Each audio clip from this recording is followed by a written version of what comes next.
నేను 100% సరే ఎవరి అభిప్రాయాలు ఉంటాయి.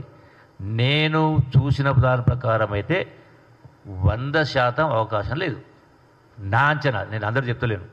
సో మిగతా టెక్నికల్ ఎక్స్పర్ట్ ఉంటే ఉండవచ్చు, కానీ బట్ నా ఒపీనియన్ చెప్తా ఉన్నా. సార్ ఇప్పుడు వాళ్ళు 9 రోజులు అవుతుంది ఈరోజు వచ్చే కార్మికులు 8 మంది, అంటే వాళ్ళు వైద్యపరంగా చూస్తే ఆలోచిస్తే వాళ్ళ పరిస్థితి ఎట్లా ఉండొచ్చు సార్?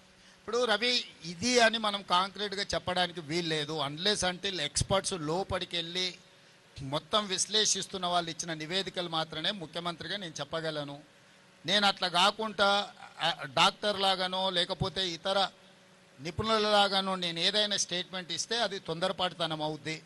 మీ అందరికీ ఏం అవగాహన ఉందో మాకు కూడా సేమ్ అదే అవగాహన ఉంది. మీరందరూ ఏమనుకుంటున్నారో మేము కూడా అదే అనుకుంటున్నాం. కానీ ప్రభుత్వం ఏదైనా అధికారికంగా ప్రకటించాలన్నప్పుడు అధికారికంగా దాన్ని మనము కన్ఫర్మ్ చేసుకోవాలి.